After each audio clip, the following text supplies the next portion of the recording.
Right, hello and welcome. Today we're going to be looking around this Renault Master 2009 6-speed manual transmission, 2.5 turbo diesel with the 100 brake horsepower. It's come from a council contract, Essex Works Community Link. You can probably see by the writing, which I will mention, will machine polish out. And with all these sort of ex-council vehicles, they never get polished, so the paint works pretty good for a buff. They do usually come up very, very well indeed.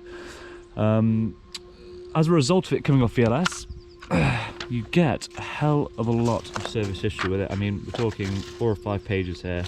It's worth noting that in the later stages of 2017, the cam belt was changed. There's a dog walking underneath the vehicle there. No, it's a cat. Right, better not move it. So, quick look around it. It's in pretty good condition the whole way around. With all Renault Masters, you're not going to get much corrosion. The places that you do need to look for, though, tend to be here. And as you can see, this one has started to get a little bit of corrosion there, but it's solid. It's not like, it's not as bad as it can be, but it's worth noting. Bit of damage there on the little thing. What else we got on this one? Right, slight. See that there? Dent across there. And other than that, from what I can remember, it's looking pretty good. Right, where do I begin with this one? Right, I think I'll begin by noting that this is a wheelchair accessible. Right, I've locked it. Unlock. It's worth noting it's a wheelchair accessible vehicle. So what they've got here is they've got a little slot here for putting the wheelchairs in. Consequently, you haven't got a passenger seat. But what you can do is, because these come out the factory with the bolts and everything in place for the seats, whip this off, whip that little platform off, and the bolts will be underneath to put a twin passenger seat in, or a single passenger seat in, or a captain chair, for example, if you are going to be converting to a camper van. As you can see here, automatic side step. Close that off, should go back in, open her up, should come back out. You've got your wipe clean floor, your unwind tracking, so you can lock in your seats the whole way down, or put a rock and roll bed in, or other features that you can lock and load pretty quick. You've got your blinds the whole way down on this side and on that side over there. Unfortunately, there's no blinds on the back, but you can get some of those easy enough. She's carpet lined the whole way around. Quite a nice job, actually. Converted by Stamford Coachworks Limited.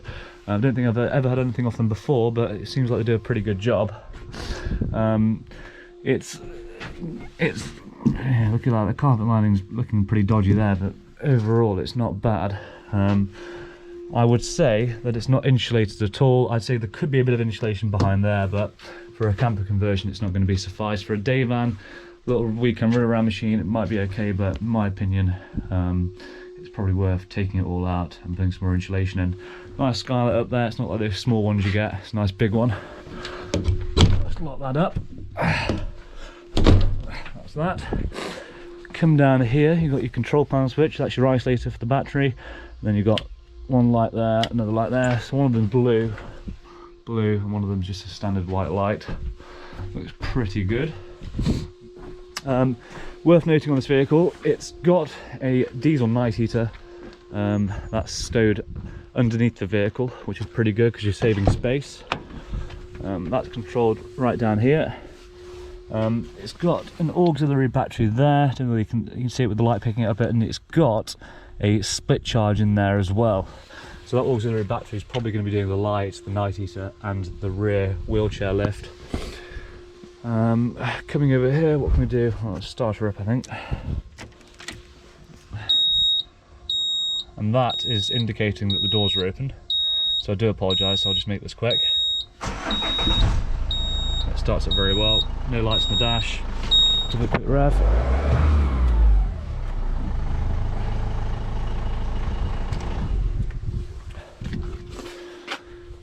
A little bit of wear on here, but nothing major.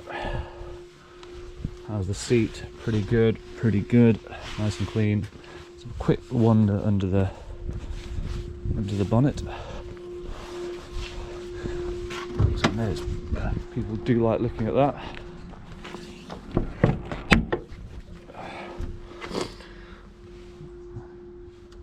Pause the video as you please. So it is on air suspension, so if the air suspension does fail, you can manually fill them up. That of course is under the expectation that the compressor's gone and the airbags are still intact. So let's go around it even more. There's your exhaust for your 90 down there. Tyres, so near side, offside front, you've got 60 and 70% left of the tread. The rears are pretty good, 90% each side. No spare wheel on these vehicles, unfortunately. You'll see that on the service history that where it's broken down because there's been a blowout. Right, let's just deploy this quickly. Pretty easy to use. Press that there to unisolate the lift. Pull that down like that. It's working pretty well. I'll stand on it now.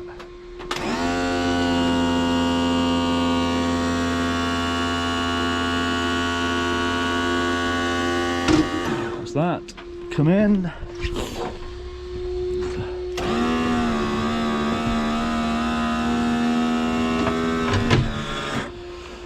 Throw that on the floor somewhere. Bang, she's off. Right, what else can I show you on this van? What am I missing out? Let's have a quick look. Let's go down the list. I've checked diesel heater, leisure battery, split charge. There's no extraction unit, there's no cooling fan, there's no air conditioning. White clean floor, privacy blinds, that's all that. Not really much more to go on about this vehicle. It's in pretty good condition, it drives bloody well. Like I said, good history, reasonable tyres, very good tyres on the back. Yeah, I think this is good enough. I think this is showing the vehicle well. If you have any questions, just drop me a call or send us a message.